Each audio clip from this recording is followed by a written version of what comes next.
Hello, everybody, and welcome to the Smoko podcast. My name is Alexis Armstrong, your host. Nice to meet you. The Smoko podcast is a place to celebrate and highlight women working within STEM and trade occupations. So please tune in, take a break, and join us. We're on Smoko. It's extremely lovely today that we are joined by our guest, Dr. Jessica Hinojosa. She is a climate scientist working specifically within the energy transition. She currently works at Shell as a nature based solutions researcher.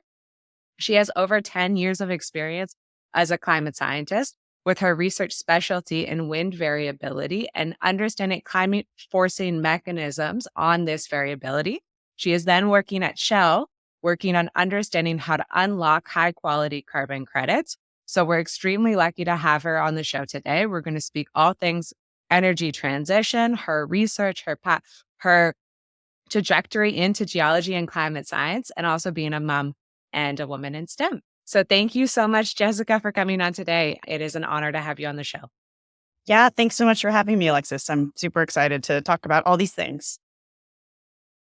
Honestly, it's wonderful to have you on the show, and I can't wait to get into it. But maybe just to start, could you kind of walk us through how you became a geologist and climate scientist? How did you discover this field? And what was kind of the moment that you fell in love with it that you decided that this is going to be what I'm going to do?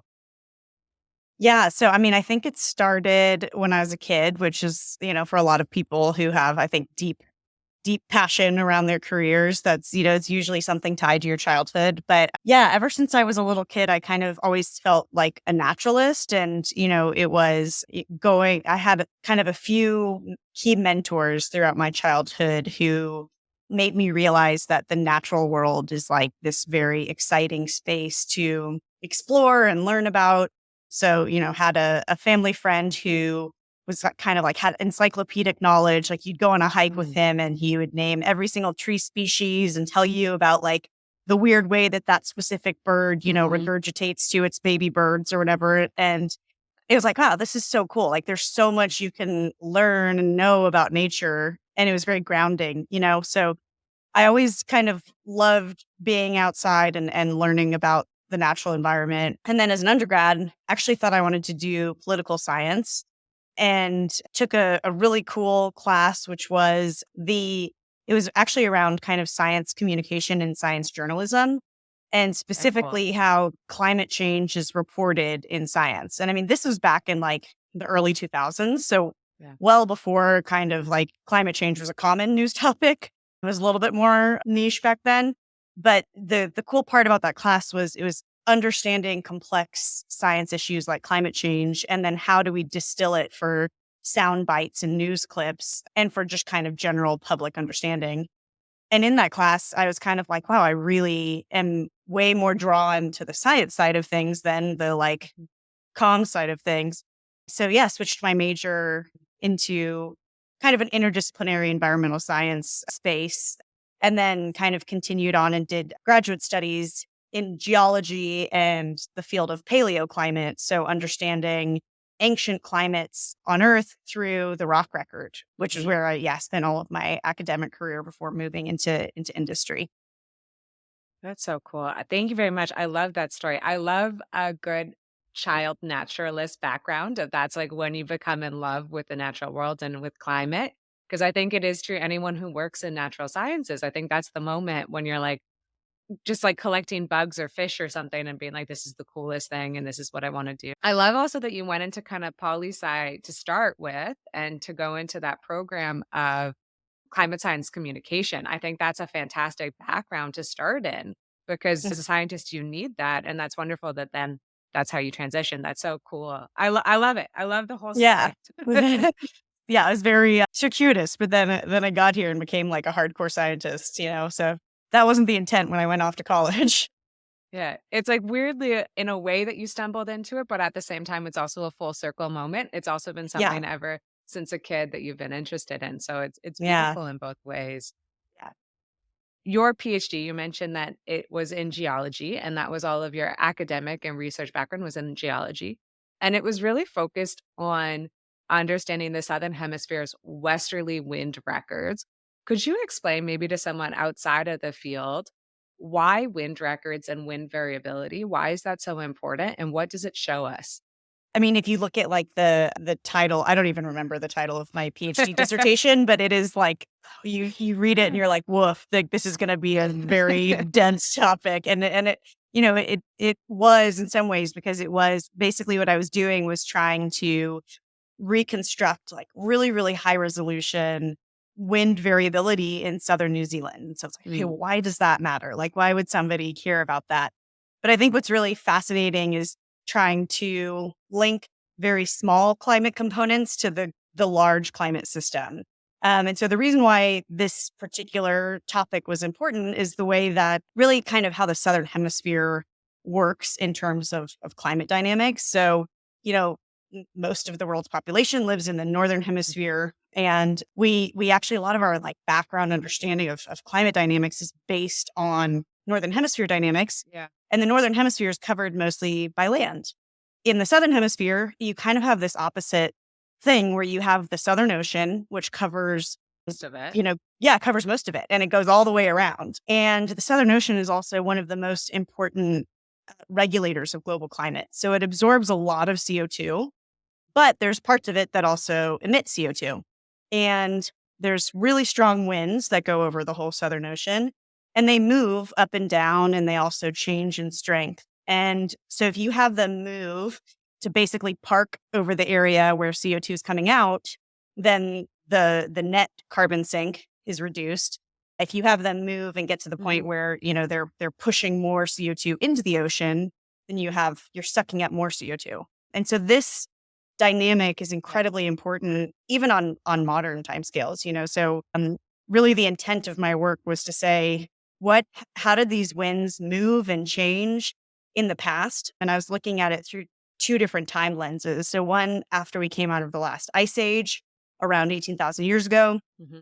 and then the second time frame was over the last 2,000 years. So could we look at like high resolution, like decade to decade, how the winds moved and changed. And Wow. all of that was Yeah, trying to that's inform very like cool. what are the drivers of the winds moving around? And then what does that mean in terms of kind of Mhm. global climate? So that was the kind of driving force or factors behind the research. So it was really cool. I loved my research a lot, actually. It's so cool. Like the entire thing is fantastic because even just the fact that we know more about the Northern Hemisphere and how that has influenced our research and our understanding of climate is also just a crazy stat in itself, just because that's where Yeah. a lot of people live and where the research coming from. So the fact that it's down in the Southern Hemisphere, it's a complete different system than what might be predominantly within the literature. And then the idea that using wind as a CO2 record, I think that's really, really cool and something very different that I don't think many people even realized you could do. So Yeah. that's fantastic. Yeah, I mean, And I that's what I think is really cool about the paleoclimate world is that everything is a proxy for something else. And so you can't like go back in time and measure things directly. I mean, maybe if you like take a bubble from an ice core, you can get an actual CO2 concentration.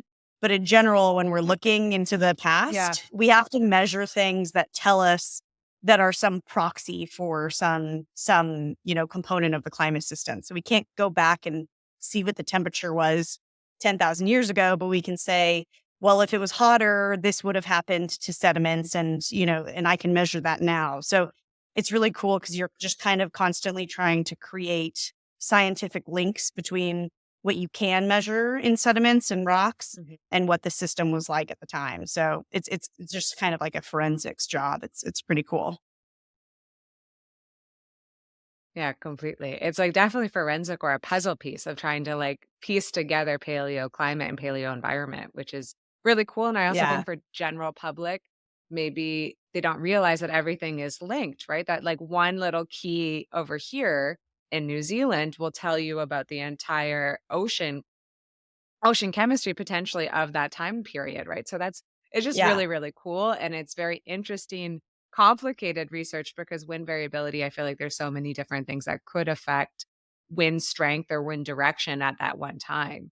So having Yeah. your two time slots and your high resolution is just really cool. Yeah. No, it was awesome. And after you completed this research, so once you were done in the New Zealand and looking at paleoceanography and finished your postdoc at Caltech, which you also did a bunch of oceanographic cruises as well through Hmm. this research, you then moved on to working at Shell as a nature based solutions researcher. And this was specifically within the energy transition and unlocking high quality carbon credits. Maybe for those who don't know what a carbon credit is, could you explain what it is? How do we unlock it? And then how do we deem that something is high quality? What does that look like? Yeah.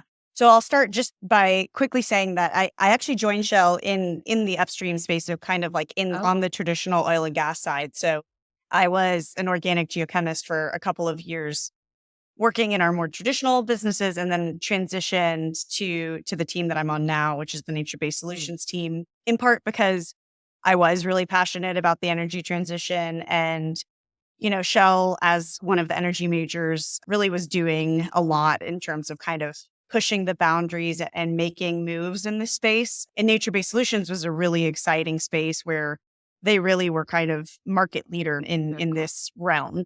So yeah, I'll explain kind of the basics of carbon markets because it is a bit, it's kind of a Please. new concept. So essentially, I'll start from the beginning kind of, but when we think about the emissions that we have to deal with as part of the energy transition, there's some emissions that we just have to avoid altogether. Okay. So it's just cutting down activities, cut, basically cutting activities that we can replace with zero I carbon see. alternatives. Yes. Okay. So that would be like replacing a coal-fired power plant with a solar farm, and so Mm, it's like you're going from high emissions to zero emissions.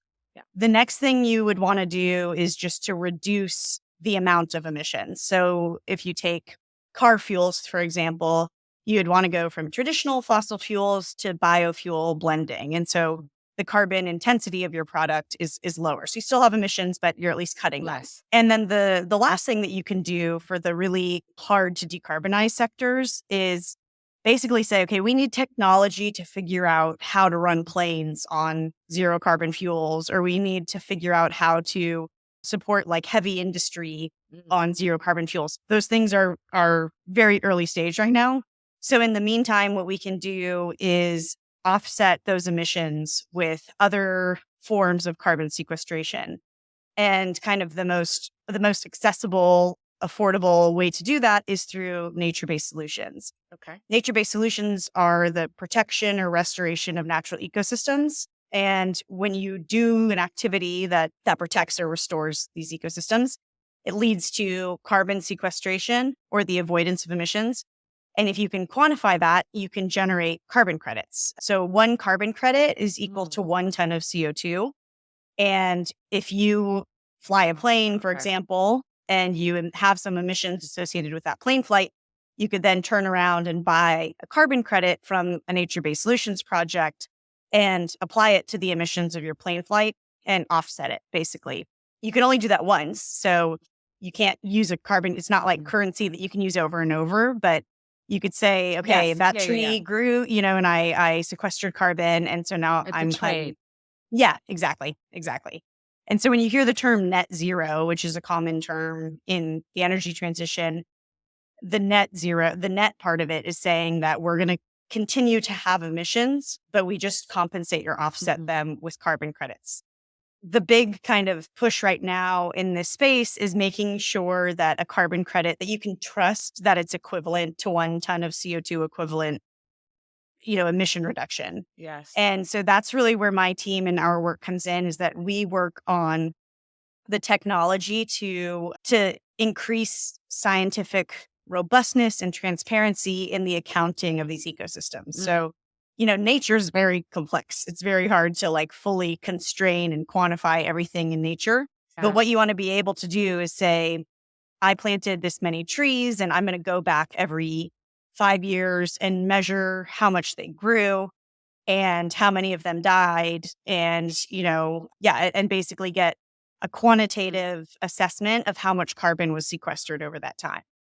Trees are kind of an easy example because that's what most people think of when they think of nature-based solutions, but then there's all these mhm. exciting Yeah. emerging The spaces, like traditional. the trees are the traditional thing, but that would require a lot of land. If we wanted to just plant trees, we would take up too much land of forests. So now the next wave of nature-based solutions is okay, how can we change agricultural practices to sequester Yes. more carbon in soils or in coastal ecosystems? That's really where my team spends a lot of time, is looking at those novel pathways and novel technologies to increase our understanding and quantification of the systems.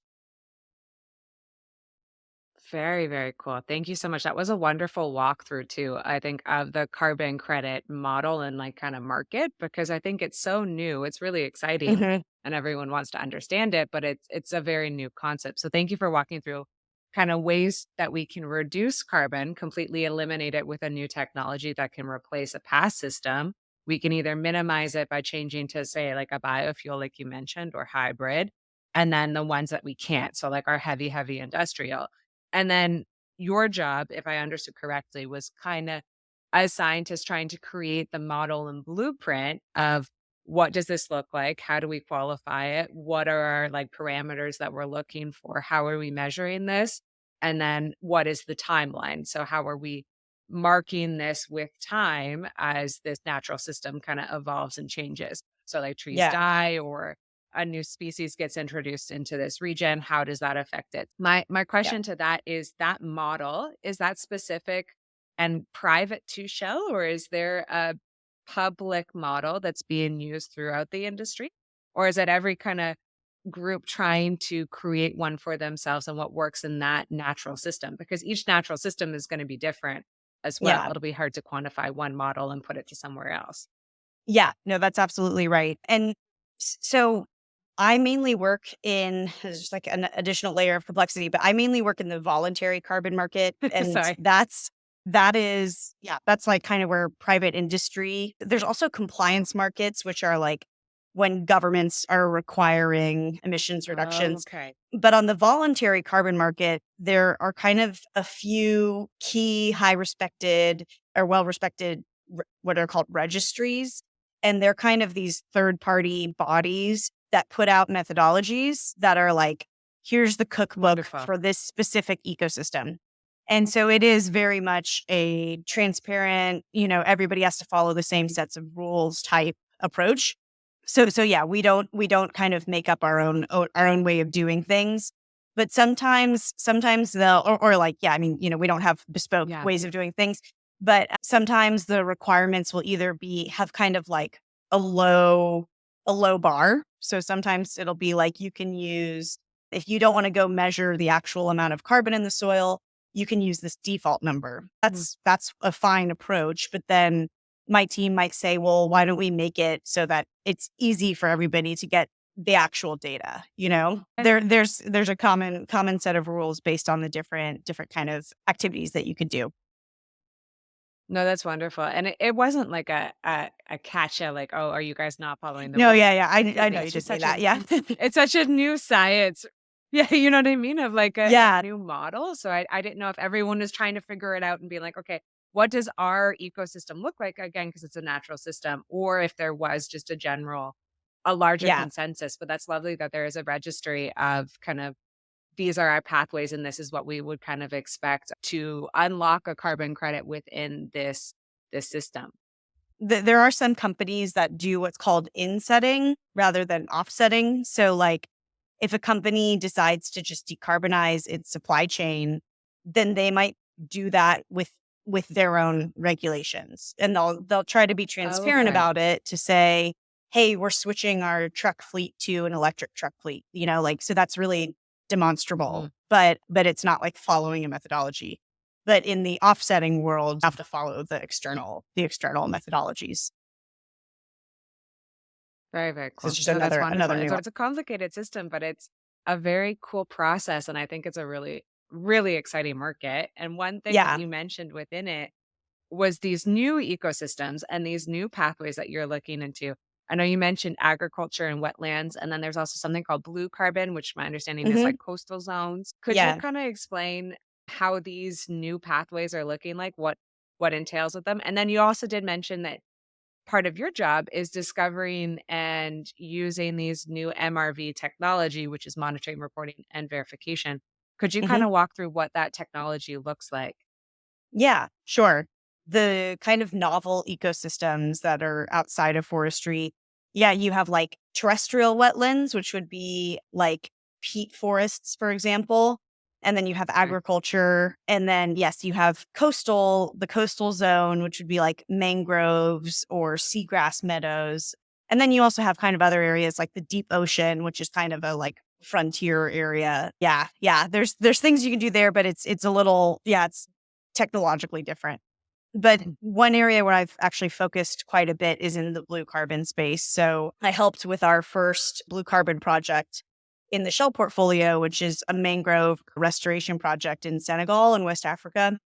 And that's just like, it's such a cool project. Yeah, thank you. The project went live in 2020 and it's planting 7,000 hectares. It's going to lead to, close to 3 million tons of carbon dioxide sequestered over 30 years. And it provides, employment opportunities for thousands of people in the region and improves their livelihoods as well. So it's such a cool project. But it was also the first time we worked in that ecosystem from a nature-based solutions business perspective.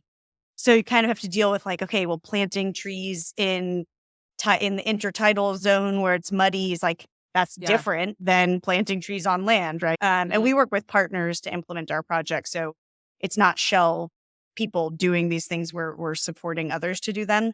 But yeah, it's just kind of like a different can of worms from an implementation perspective. And then there's the question of like the carbon accounting and the measurement Mm. technology. So the MRV technology, as you mentioned, that acronym is yeah, a very commonly used acronym in this world. So basically what you want to do is accurately measure the carbon in the ecosystem. So the stocks of carbon and then also the fluxes. So what's moving in and out of the Mm. ecosystem. So one example of technology that my team is helping to develop are these things called flux towers, which sounds like Cool. super Back to the Future. I love Yes, like Eddie. sci-fi. Yeah, exactly. And flux towers are actually not that new of a technology. They've existed. They essentially measure greenhouse gas movement in and out of a particular area, like three-dimensional area. This technology has existed for a while, but it used to be super, super expensive. And so we've Mhm. helped develop much lower cost towers so that you can deploy them kind of Very more cool. regularly and get like really high, high confidence real time data about the CO2 that's moving in and out of your ecosystem, and even like other greenhouse gases like methane or nitrous oxide. So we've put these towers up in the Senegal project to basically say, okay, do they work as well in the Mhm. coastal zone as they do on land? Because yeah, you have different environmental challenges in these zones. So yeah, we do a bunch of kind of like technology testing to say like, Mm. how do we, Does this yeah, does this work Yeah. here? And if it doesn't, that's okay. We still are like learning and yeah, it's kind of like failure's okay in this space, just Mhm. trying to develop and advance new technology. That is so freaking cool. Like that It's so I even if it's based on an old technology, like one, it sounds like something out of Back to the Future with a Flux Tower, but like totally. Yeah. that that ability to look at real-time data and, like, variability in CO2 in an Hmm. environment is so powerful, and the fact that if you could model it in different ecosystems and then use it as, like, a standard technology, that's Yeah. a fantastic record of CO2, like, that's amazing. No, exactly, exactly. And it really is like that real time aspect is so important because a lot of what we do now is just kind of like snapshots where you take like Mhm. one data point every year, Yeah. which it's like if you sample in the morning versus at high noon, it's going to be a different signal. So when you get that real time data, it's just such a more accurate picture of what's happening. And then if you consider like this whole network of flex towers being deployed across a bunch of Very ecosystems cool. all around the world, it's like our understanding is just going to like explode. And flux towers are just one example. There's many Yeah. other examples like that where it's just like we're really opening the door to monitoring and understanding these ecosystems much better. That is so fantastic. Yeah, because 'cause you're right, like, we go out for 1 season, and there's so much variability in our data, and there's so much potential for risk and for error, so if you can get a better baseline understanding, and then you can also Yeah. get, like, a different environment and also throughout the same environment, so throughout the same coastal region, it's just really, really powerful data, so that's really cool to see. One kind of question of this, when you talked about flux versus stock, is that baseline carbon is what you're looking at? And then flux is carbon that's entering and exiting the system. Is that correct? Yeah, that's exactly right. Okay. Yeah. And I mean, you can measure the stocks. So, like, your baseline stock will be what you have before the project starts. I mean, you can measure the stocks again after 5 years, and they may have changed. And like, so, it's what's in the system at time, your baseline stock, and then there's also your stock measurements later on in the project. But it's just kind of like the in situ amount versus, like what you said, what's moving in and out. So the fluxes are the movement. Very, very cool. That's wonderful technology. And it's also just really cool to see that type of technology and that type of project. One, on a technology side, you must be geeking out and just be really excited, Yeah. but then see a project do so much good and also bring like jobs. It stabilizes that ecosystem. We know that mangrove forest also has a huge pull of their own environment. They create their own ecosystem with fishing and with species that bring to it too. So it just creates species richness. It's just a beautiful thing. That's really freaking cool. I love that. I think in general, that's one of the most exciting parts about nature-based solutions is that these projects have they're so important for climate change mitigation, but they have so many other co-benefits, which are equally as important. Mm, So improved biodiversity, improved livelihoods for the communities where the projects are implemented. Like, all of those things are just such great components to a project, and like, not hating on direct air capture by any means, but like, that's this solution where you just have fans sucking CO2 out of the atmosphere. That's great. We need that as well, but you don't have, there's not like biodiversity gains from that.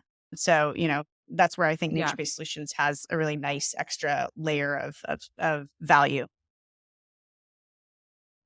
I agree as well because it's not a holistic and it's also non-natural, right? Like fans Yeah. don't exist in nature of sucking out CO2, so they don't have Yeah. the same benefits of a natural system, right? Natural systems Yeah. come with a lot of consequence, positive Yeah. like cyclic return. So that's just amazing. Absolutely. And Yeah. Yeah. I think we might have already talked a little bit about this, so feel free to skip it if we already have. But how does sedimentology and geology really play within the energy transition, and why a climate scientist in this role? Like what does geology have a tie to carbon credits?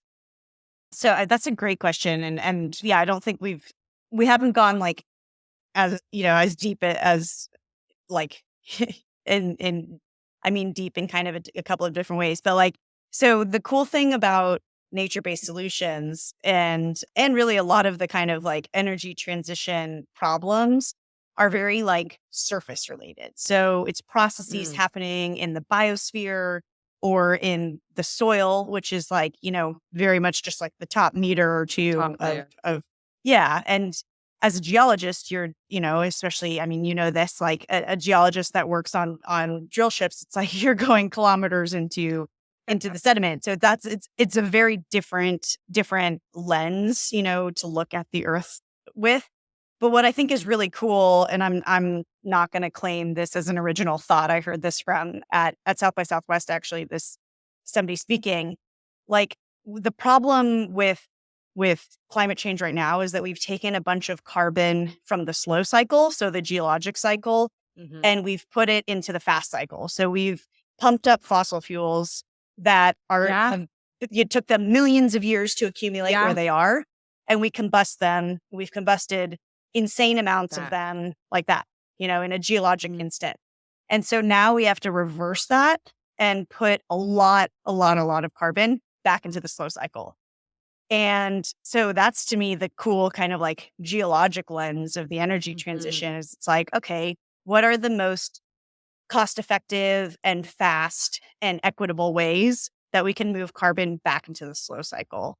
That can be pumping carbon into the deep ocean, or it could be, pumping carbon back into geologic reservoirs. There's a lot of different ways that we can think about it. That's, I think, a cool analogy, or not analogy, but Yes. framework to think about what we're dealing with right now.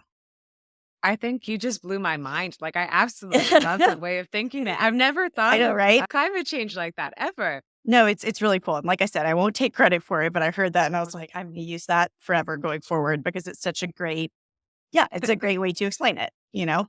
Yeah. I'm gonna use that forever going forward too. Yeah, Like, it good, just good. it, like, tickles that part of your brain in geology that you're like, "Oh, I just love talking about geologic time." So you're like, Right. "Excellent." I know. Like, it just instantly Exactly. makes sense that you're like, "Yes, we have Yes. to go back into slow time." That's a good way to think of, as well as, like, why a geologist and sedimentologist within the energy transition, because I think when you originally think of it, you think of it as, like, process-based and engineering, almost as an Mhm. engineering puzzle, but I like the idea of a holistic natural perspective of putting it back into a natural system, and because of that, you need a natural scientist. So Yeah. that's a very different way and a very cool way to think of it. As we're talking, because the energy transition, obviously people are so excited about it, right? Like, people obviously really, really want to understand it. They want to learn more about it. But because it's so new and maybe that they're not used to it or they don't have that background in it, what do you believe is a common misconception that people don't really understand about the energy transition? And is there anything that the public that we should be more aware of as we transition into green technology? Yeah, I was thinking about this a lot. Like, I'd say, I'm not sure if I'd call it a misconception per se, but more like something that maybe we don't recognize enough is that the energy transition is going to require, like, it's going to be such an expensive and capitally intensive Mm, thing that is like, that part of it makes me nervous, I guess, because it's like if you think about changing our entire grid infrastructure globally to be, like based on renewables, that's the decommissioning of, I don't know how many power plants exist, but like probably tens of thousands of power plants. thousands, like And, hundreds. and Yeah. yeah, and then building that much capacity in new power plants. And it's like, those things require physical infrastructure. And, I think about Mhm. this a lot, like I think one of the cool things about being in the nature-based solution space is that there's very little physical infrastructure, involved with it.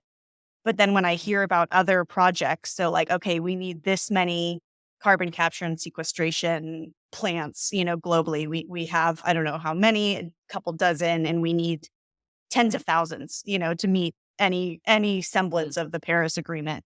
And it's like, okay, that's just, it's a huge amount of infrastructure and physical footprint.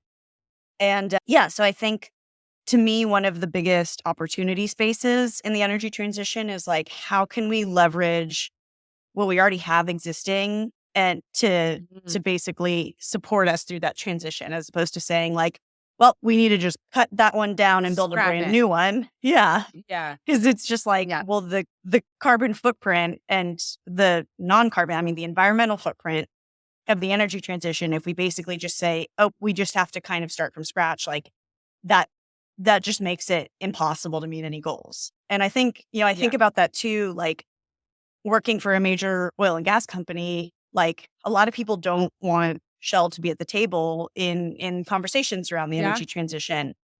But, my counter argument is like, okay, but if you can get Shell to upgrade their assets to process biofuels instead of fossil fuels, They should like, be at the table. Yeah. yeah, that makes more sense than having a startup try to Mhm. build a new refinery, you know? So yeah, that's kind of Yeah. like a very specific thing, but that was the kind of first thing that came to my mind when I heard that question was like, I don't think like we think a lot about just like snapping our fingers and being like, well, we just have to leave oil in the ground and Mhm. then everything will be better. But it's like, no, the transition to make sure that we don't put people back into energy poverty and that we keep bringing people Yes. out of Yeah. energy poverty, like those are really, really critical factors that require us to continue to, yeah, provide those basic needs with, yeah, with minimizing the kind of capital and infrastructure footprint. Those are important components to Yes, that's consider. necessary. I think that's a Yeah. perfect answer, Jessica. I really do. And I think, like, you brought up two really good points. Well, you brought up multiple good points, but the two ones that stood out, or the idea of, are big oil and gas companies, should they be at the table? And I think that's something that has been debated within like the public base, within news, within also the scientific community as well. But Mhm. how I've always seen it is that they have such an impact on climate that they have to be at the table, because we have to basically get them on board. If we don't Yeah. get them on board, or if they don't either lead this thing or comply with what is decided, or if it's not realistic that it can actually be put into place, we're not going to win. Like, they have Yeah. such a huge impact because of their industry that they need to come on board. And I believe that they have to be kind of at the forefront of it, because they have the biggest impact to do. They're one of the largest players. So I think Yeah. that's always important, is to have them at the table. But it does make sense that there is this kind of debate in the public sphere of, do they deserve to be there because of the damage that's happened with And then the second one is this idea of infrastructure and capital that's necessary to transition us, because I think it also brings up a point of, we say this is like a Western nation, which is already extremely rich, extremely privileged, and has the ability to transition to energy. But what about a different country? Can we Mhm. hold them to the same standard if they do not have the same technology or same infrastructure already into play? Is that appropriate to bring them fully and to say, you know what, scrap that completely, ignore Yeah. that, and now do something else where they don't have the funds or the technology or any of the personnel to put that into play? So I think that that's a good point to bring up, that it can't just be a snap your fingers and we've changed. It needs to be Yeah. a Yeah. stepwise process. Yeah, Yeah. absolutely. And like, yeah, even with these kind of big, like, if you consider, like, developing countries and building brand new energy infrastructure there, it's just like, these are things that have, like, decadal timeframes to do these things safely. And so it's kind of like, I mean, like, obviously anybody who works in the space knows, like, you can't stress the urgency enough, but it's like, steps that we take today in many parts of the energy transition will not have the full benefits felt for 10 to 15 years, which means, like, we should have taken those Wow. steps 10 to 15 years ago, you know? So it's just, Yes. it's a Yeah. Of how slow, slow. so let's get moving, I guess, is the answer. It's a little bit sad, but like, yeah, let's get moving. I think right now, at least what's good about it is that everyone's thinking about the energy transition, and there's a lot of push Hmm. towards it in the public space, but also within the community. So that's a plus. But yes, it is Yeah. slow and it is going to be a stepwise thing. Thank you again for all those lovely answers. And thank you very much for walking us through the energy transition. I think you did a wonderful job. And switching gears, kind of something completely different, is just since the last time I saw you, which is back, I think in like 2017, 2016, which Yeah. is crazy that it's Long been that time ago. long. But since that time, you've become a mom, and I just wanted to say Hmm. congratulations. That's absolutely Yeah. it's just a fantastic thing. And apologies if this is maybe a first question that's a little bit heavy or like a little bit of like a negative tone, but I think it's an important question to ask just because of our industry. And it's just, being in an industry such as geology, it's so heavily field based that, in my opinion, the conversation has always stereotypically revolved around motherhood and geology as being an exclusive thing, that you can be a geologist or a mom. You can't do both, just because of our field work. And I was wondering if you could speak to this stereotype, because I mean, you're proof that this industry and motherhood are inclusive, and you are both a geologist, active within the field, and also a mom. So I was just wondering if you could give your opinion on that. No, I mean, it's definitely, like, I think things have changed so much, just, I mean, like, year on year, like, things are getting better and more inclusive, and, like, we see, support increasing for, like, having, I actually, there's a great example of one of our research collaborators is a new mom, and she brought her baby. She's based in the UK, and she brought her baby to Brazil to do field work with her, and it's just like, they Amazing. supported that, you know? And it's like, Yeah. that's so cool. Like, also, you're such a Yeah. badass for doing that, like, I don't think I could do that, but But yeah, I mean, I think those conversations can be had now where they couldn't before. And I mean, also my sister-in-law, my husband's sister, is a geology professor, and she also and a new mom, and also same thing. Like she's a field-based professor, and like is finding ways to manage. Like, okay, how can I do my field work?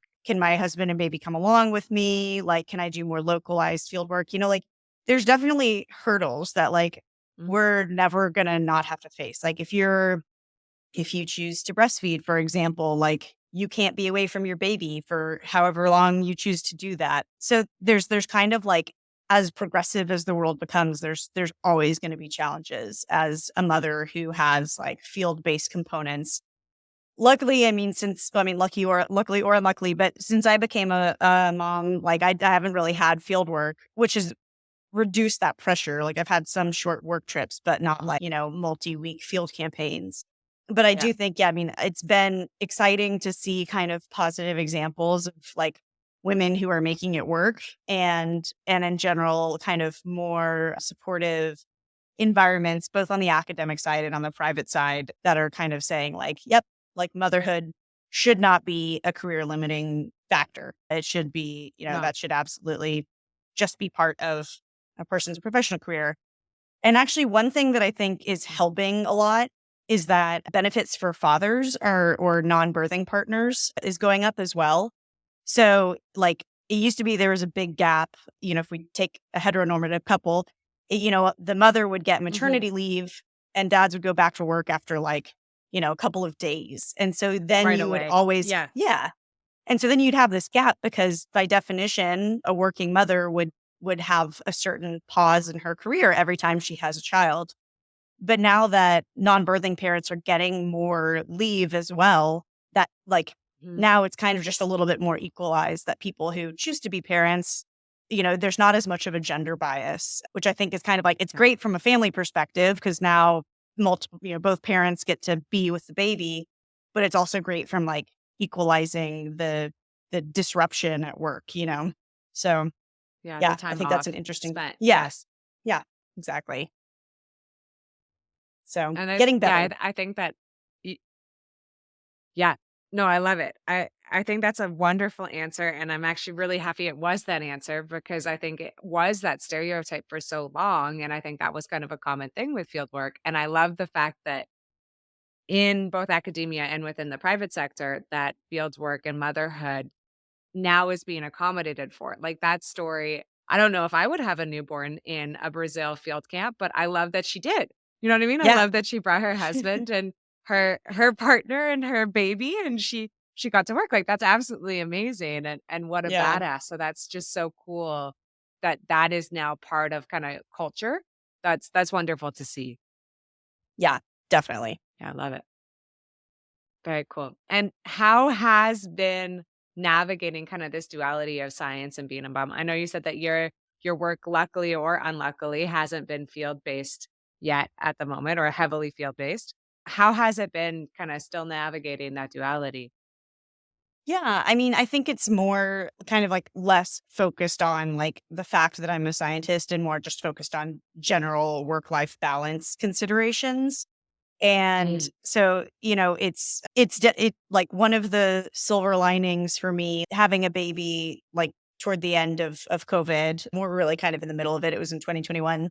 But I got to spend I've still get to work at home, more than half the time. And so I get to like basically the second I turn off my computer, I'm like present with my child, which is awesome. And so I amazing. think Yeah. and I really like basically have said like that's my commitment. Like I want to sign off at the end of the day. And, like it's kind of crazy that like you really only see your kid for like 2 to 3 hours because like, babies go to bed really early. So it's like, okay, I need to like really maximize that time with him.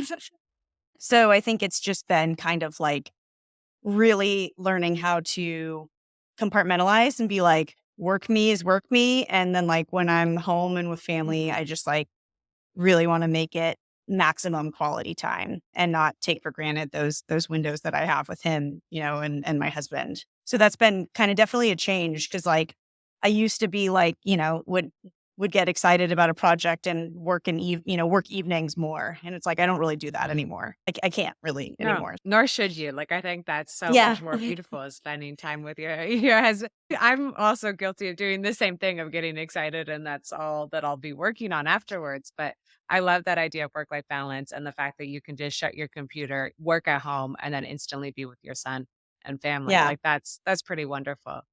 And It's it's a awesome. privilege. Like I know There not everybody gets that, but yeah, I feel lucky that I do.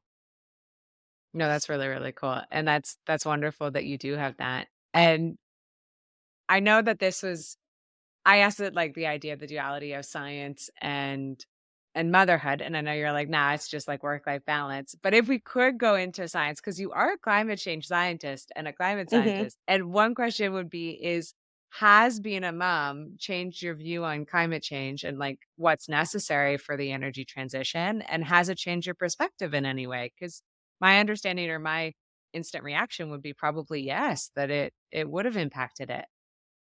Yeah, no, definitely. I mean, I think like obviously like one of the most like terrifying parts about climate change, I guess, is thinking about the legacy that we leave for future generations. And it's like, I got to go diving off of the Great Barrier Reef and it's like, wow, like my children, that like might not be a thing. But like also sad that my children might not get to even have that option to have that experience. Yeah. And it's like, it's a very abstract thing when you're just thinking about the future generations as Mhm. a like monolithic group. But when it's like now thinking about like my child, it's like, whoa, this is like really, really scary and different now. And like thinking about the way that like there may be conflict, like global conflict around climate change related issues, like climate refugees and water wars and kind of like all these, not to get too deep and scary, but it's like it just hits a little closer to home, when it's like, Apocalyptic wow, a little bit. yeah, Yes. yeah. And it's Yeah. like, am I asking my child to like live a life where like these things are going to be like really front and center his experience? And so it gives me, I think, even more kind of motivation to try to like make the biggest possible impact in climate change mitigation, for him and any future kids. Yeah, completely. I think it would because it makes sense. Like, I think how you described it as like a monolithic, all of a sudden it has a name and it's like that name Yeah. is your son. So you're like, oh my goodness, I have to make sure that he can go to the Great Barrier Reef and see these really cool fish and have this amazing experience and make sure Yeah. that his life doesn't sound apocalyptic of like all yeah, I don't want to get too scary, but it's true. Like you start going there, right? Of being like, what's Yeah. gonna happen Yeah. if Yeah. we don't get this under control. So I could see it just being every day of working to be like, okay, this is what I'm working for and I'm working for him. And I just think it was an interesting perspective because I was like, not every day is like your mom a climate scientist. And I think it would just Yeah. be front of mind. We're just almost at time. So I just don't want to take up too much time of your day because you've already been so generous and so wonderful. But my last question to you was for young women potentially listening and wanting to enter a climate based science or trade, what would be your advice for them just starting? Yeah. I mean, I think like my own philosophy, which has worked for me. And so, like take advice with a grain of salt because everybody's speaking from a personal lens. But one thing that I've kind of always done is kind of just say yes to pretty much every opportunity, even if it's not exactly in line with where I wanted to go. So, like a great example was sailing with you on an IODP cruise. Like that was had always wanted to sail as a research scientist, and it was like thematically very much not related to my research at all. But I was like, I really Yeah. want this opportunity, so I'm going to take it. And I had so much personal growth out of that. I learned so much out of that. And even switching into the role that I'm in now, like when I thought about working in the energy transition, again, as a geologist, I was like, oh, carbon capture and sequestration or geothermal, like those are the areas where my skill set would Mhm. make sense for me to go to. But a job opening came up in this area that I didn't know much about. And now it's like, my life and my passion. So I think like Yeah. my general advice, which is really kind of just life advice, is to just like say yes to opportunities like when they come up, even if it kind of feels a little bit out of scope. I tend to kind of always say like everything is a learning opportunity. And yeah, you never know like how it's going to shape you, and also exposure to things that you may not think you like end up being, being your passion. So yeah, and I think, I mean, specifically around climate, I guess the last piece would just be like, yeah, trying to find ways to maximize your impact. And I know that's kind of, Hmm. you know, that's tough advice to give because it's like it's also great to be really passionate about like, silk dental floss. Like I think that's cool too, Yes. Yeah. but like think about like how gargantuan the problem is and Mm, how like what's the way to really make them the biggest possible impact. Doesn't mean that the small things aren't important, but the big things are where we should spend a lot of our time because totally. it's a big thing to tackle. Yeah. And it's a big system and it's all interconnected, and try to go for the big, or else I feel like you'll just burn out if you try to tackle too Yeah. many small things because it's just hard to manage. Yeah, exactly. Exactly. No, but that's fantastic advice, Jessica. And thank you very much. I love the idea of just say yes and just kind of go with it. And everything's a learning opportunity. I think that's an amazing mindset, an amazing like framework to work off of. Cause then every opportunity you take is going to be a positive one because you've learned something from it. So it's just wonderful advice, wonderful, wonderful Yeah. advice for Th- life and also for this career. And I just wanted to say thank you so much. This has been a wonderful conversation. I know I learned a lot. I learned a lot about carbon credits that I did not know. I did not know about coastal blue carbon or any Mhm. of that, those new pathways. And this Senegal project was so interesting to learn more. So just thank you very much for coming on. I really appreciate it. This is Dr. Jessica Inosa with climate change and understanding kind of climate science and carbon capture. So thank you so much. It was wonderful having you on. This is Smoko. Thank you. Thank you. See you next week. Bye bye.